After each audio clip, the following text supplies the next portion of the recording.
Hello.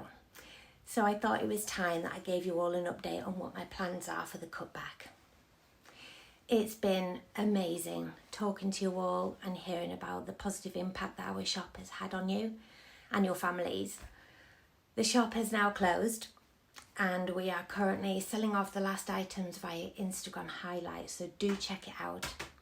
But once it's all done and I have handed back the keys on June the 1st, that will now free up my time to move on with finding new ways to support the whole community. This last 2 years have been probably the hardest and most incredible years of my whole life. I have learned so much and I have met some incredible humans and dogs and cats. I can't leave Rafty out. So having been an environmentalist for as long as I can remember, I assumed that I knew a lot about how to live sustainably.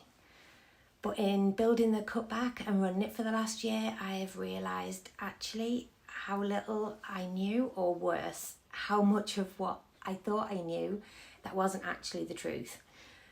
So while I have discovered some incredibly inspiring businesses, some of which I've worked with and some which I hope to work with in the future, I've also discovered a great deal of companies and people who either knowingly or unknowingly sell their services or products under the banner of environmentally friendly or green or eco, when actually they're nothing of the sort.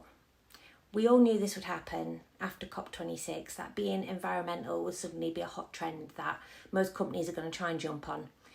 But having learned how difficult it is to work out actually who is putting the work in, who is putting the environment first, and who is actually just greenwashing their asses off and trying to manipulate people into buying their products, using their services, without actually doing a huge amount to benefit the planet, or let alone prevent the climate crisis. So I've actually come across some companies that have adapted their products under the guise of being green, when actually they are actually worse for the planet than the previous products they sold. It's due to a lack of understanding or a lack of care for the consequences, or just want to make money regardless of what happens. So I'm going to be launching a series of programs that will be published on YouTube and on our website.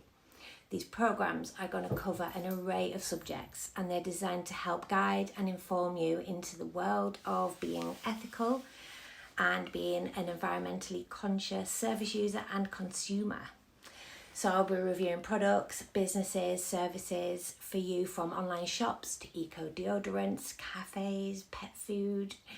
I will be running a poll very soon to find out exactly what subjects you want to know more about, and about the things that you find confusing or just haven't had the time to research.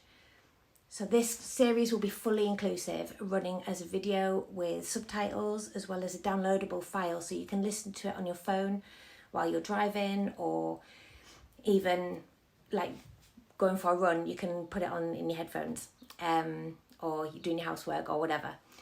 I would love to have BSL support for the videos too, but that's something that I'm working on for the future. So yeah, exciting stuff. I will be holding interviews with people, talk about environmental issues that affect us locally, as well as nationally and globally, as well as current environmental news to give a layman's perspective.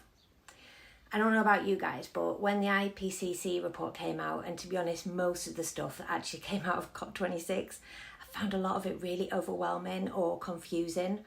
So I'm really hoping that, along with some of my friends and colleagues, that I'll be able to simplify, summarise, and just make a bit more easier to understand in little bite-sized pieces.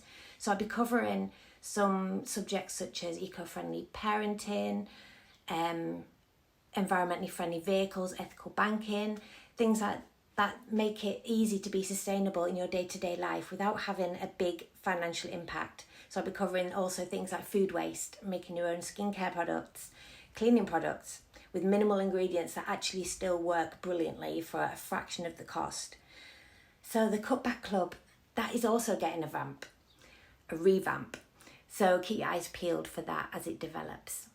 I will also be creating some very exciting new events and programmes which will be springing up in places like Saltburn, Loftus, Skinning Grove. So keep your eyes peeled for that too. And I will be keeping you all updated as usual via our Instagram and our Facebook account.